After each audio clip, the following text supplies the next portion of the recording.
This is the famous London Underground Tube Service. Millions of people use it for their daily commute to and from work. However, before the City of London became urbanized, you could even spot cattle on its streets. Let's find out how London went on to become a modern world-class city.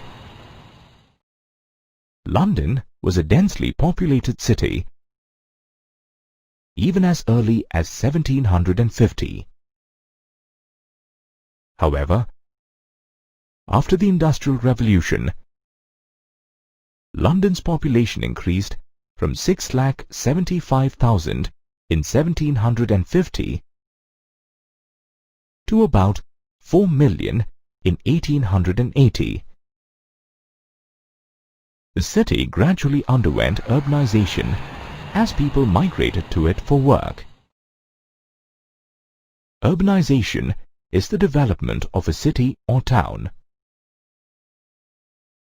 In the 19th century, the population of London was a mix of clerks, shopkeepers, skilled artisans, soldiers, servants, casual labourers, street sellers and beggars. People sought work in the London dockyard or in industries dealing in clothing and footwear, wood and furniture, printing and stationery, and many more. Later, during the First World War, about 1/3 of the working people were employed in factories manufacturing motor cars and electrical goods. During this period, the workforce consisted of men, women, and children. It was only after the passing of the Compulsory Elementary Education Act that children were kept out of industrial work. As the City of London grew, the crime rate also increased, till it became an object of concern for 3 groups of people. 1. The police, who were concerned about law and order. 2. The philanthropists, who were concerned about public morality. Philanthropists are people who work for social uplift and charity, donating time and money for the purpose. And 3, industrialists, who wanted hard-working and orderly workers. The authorities began to monitor the activities of suspected criminals. However, many of these suspected criminals were in fact poor people who stole lead from roofs, food, lumps of coal, and clothes drying on hedges to sustain themselves.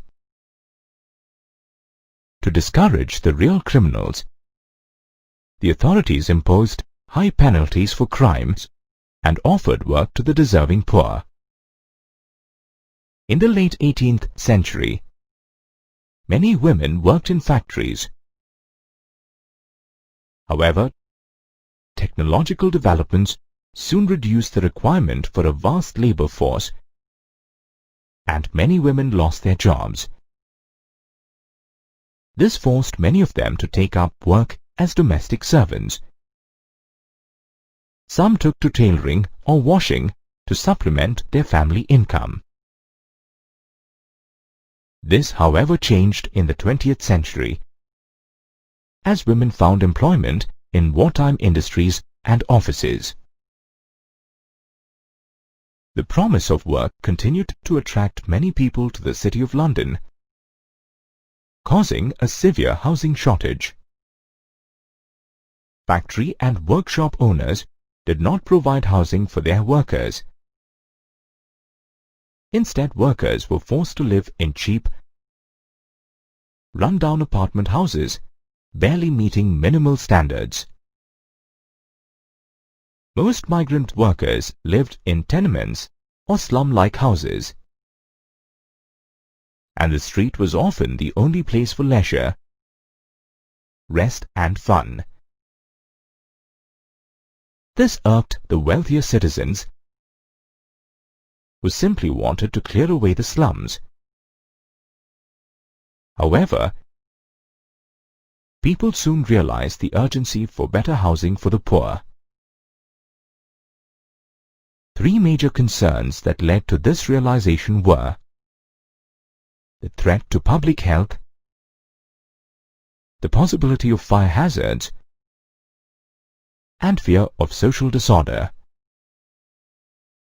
City authorities also took various steps to clean the city, reduce pollution, and beautify it. They built about 1 million houses, most of them single-family cottages, to ease the severe housing shortage. Meanwhile, the city continued to grow and suburbs began to develop.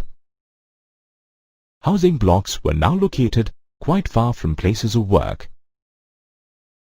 People could no longer walk to work, and the need arose for a mass transport system that would allow them to travel to work.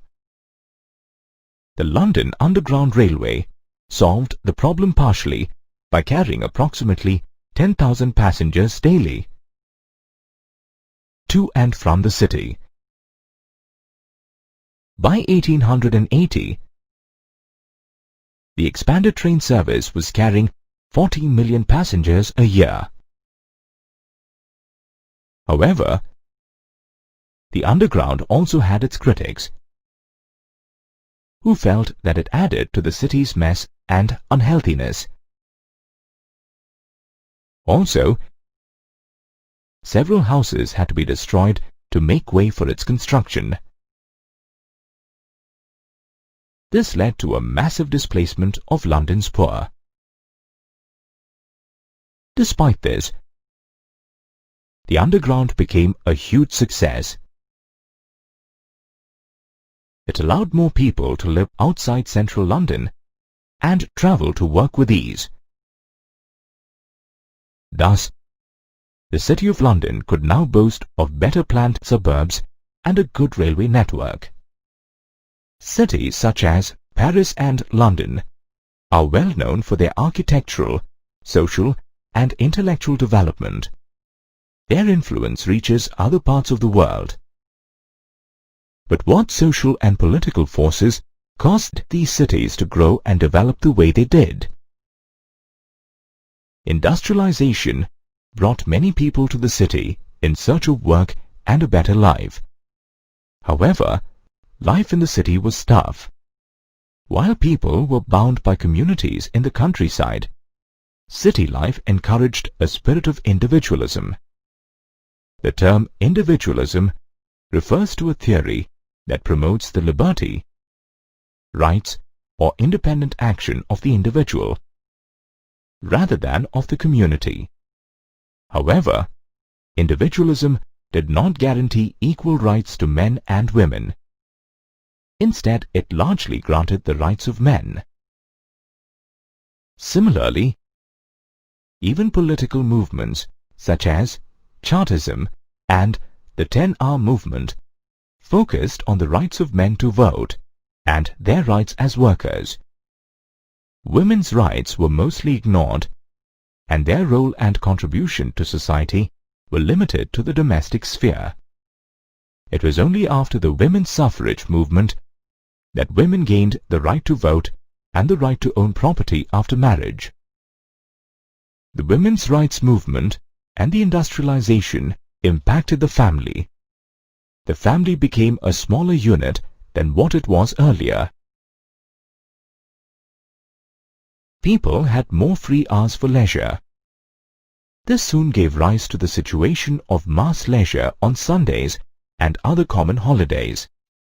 The rich spent their free time in pleasure gardens, which had sports, entertainment and refreshments. On the other hand, the working classes suddenly found that they now had free time which they could use for rest and entertainment. The state built libraries, art galleries and museums to educate, entertain and instill a sense of pride for their heritage in the common people. Before the 20th century, the working classes frequented music halls, but that changed with the onset of cinema, which catered to mixed audiences. Along with social change, the city was also conducive to political change. Driven by poverty and poor living conditions, groups of people were drawn into political causes. Some important political causes include the Bloody Sunday riot of 1887 and the 12-day strike of dockyard workers. Thus, a large city population was seen both as a threat and an opportunity. State authorities tried to keep rebellion in check and also worked on enhancing the beauty of urban areas. A good example of this is seen in the Haussmannisation of Paris. Haussmannisation refers to the forcible reconstruction of cities to enhance their beauty and impose order. The term has been coined after Baron Haussmann, the 19th century chief architect of Paris. Starting from 1852, Haussmann worked for 17 years to rebuild Paris. He designed straight, broad avenues or boulevards and open spaces. However, his reconstruction displaced approximately 350,000 people from the center of Paris. Initially, people criticized Haussmann's designs as boring. However, this criticism soon turned into pride as Paris became the hub of many new architectural, social and intellectual developments, influencing other parts of the world. Today, the city of Bombay is associated with huge crowds of people migrating to it. Today, it is known as Mumbai. Before becoming the City of Dreams, it was a group of 7 islands under Portuguese control. It was gifted to the British in 1661 after the Portuguese princess Catherine of Braganza married Britain's King Charles II. Soon it became the base and principal western port of the British East India Company. Later, in the 19th century, Bombay became the chief port for trade in cotton and opium.